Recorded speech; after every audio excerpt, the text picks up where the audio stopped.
আমরা এখন পর্যন্ত নির্বাচন কমিশনকে দেখেছি যে মোটামুটিভাবে তারা যোগ্যতার সঙ্গেই কাজ করছে।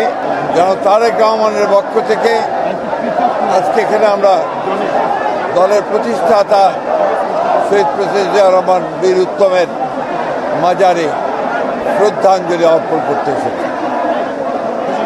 আজকে তারই পাশে শুয়ে আছেন আমাদের আর একজন ক্ষণজন্মা অপরাজেয় নেত্রী, মহিষী নেত্রী, যিনি তার সারাটা জীবন বাংলাদেশের গণতন্ত্র, স্বাধীনতা ও সার্বভৌমত্বের জন্য লড়াই করে তার জীবন উৎসর্গ করেছেন। শহীদ প্রেসিডেন্ট জিয়া রহমান বাংলাদেশের রাজনীতিতে একটি এমন নাম, যে নাম প্রতি মুহূর্তেই স্মরণ করতে হয়। যিনি বাংলাদেশের স্বাধীনতা ঘোষণা করেছিলেন এবং পরবর্তীকালে বাংলাদেশে গণতন্ত্রকে এবং বহুদলীয় গণতন্ত্রকে তিনি পুরো প্রবর্তন করেছিলেন। সংবাদপত্রের স্বাধীনতা নিশ্চিত করেছিলেন, বিচার বিভাগের স্বাধীনতাকে নিশ্চিত করেছিলেন এবং অর্থনীতিতে একটা বটমলেস বাস্কেটে অভিত হওয়া বাংলাদেশকে সমৃদ্ধির অর্থনীতিতে পরিণত করেছে। শহীদ প্রেসিডেন্ট জিয়া রহমানকে সেই জন্যে আমরা বাংলাদেশের মানুষ প্রতি বছর স্মরণ করি। তার অনুষ্ঠিত যে পথ, সেই পথে আমরা সামনের দিকে এগিয়ে যাই। একটা উদার গণতান্ত্রিক বাংলাদেশ প্রতিষ্ঠা করবার লক্ষ্যে আমরা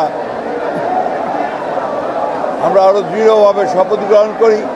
এবং আজকে যখন ফেব্রুয়ারি মাসে 12 তারিখে নির্বাচন ঘোষিত হয়েছে, একটি ছাত্র গণতার অভ্যুত্থানের মধ্য দিয়ে যখন ফ্যাসিস্ট হাসিনা পালিয়ে গেছে, তখন আবার নতুন করে একটা ধ্বংসপ্রাপ্ত অর্থনীতির বাংলাদেশকে গড়ে তোলার জন্য, গণতন্ত্রকে প্রতিষ্ঠায় রূপ দেওয়ার জন্য আমরা আজকে এখানে শপথ নিয়েছি। এবং এই শপথের মধ্য দিয়ে বাংলাদেশ জাতীয়তাবাদী দল এবং সমস্ত অঙ্গ সংগঠন বাংলাদেশে শহীদ জিয়ার যে আদর্শ, সেই আদর্শকে এখানে বাস্তবায়িত করবে, এই শপথ আমরা আজকে এখানে নিয়েছি। নির্বাচন কমিশন কিছু কর্মকাণ্ডের বিতর্ক তৈরি হচ্ছে। আমরা নাগরিকত্ব ইস্যুতে অনেকের মনোনয়ন বাতিল হচ্ছে, পোস্টাল ব্যালট নিয়ে বিতর্ক হচ্ছে, আপনাদের অবস্থানটা কি? এটা বরাবরই আপনার নির্বাচন কমিশনের যখন বাছাই হয় তখন কিছু সমস্যা থাকে, এটা নতুন কোনো ব্যাপার না। আমরা এখন পর্যন্ত নির্বাচন কমিশনকে দেখেছি যে মোটামুটিভাবে তারা যোগ্যতার সঙ্গেই কাজ করছে। আমাদের যে সমস্যাগুলো একটা আমরা মনে করেছি, সেগুলো আমরা গতকাল তার সামনে তুলে ধরেছি এবং আমরা বিশ্বাস করি যে নির্বাচন কমিশন যোগ্যতার সঙ্গেই এই নির্বাচন পরিচালনা করতে সক্ষম হবে।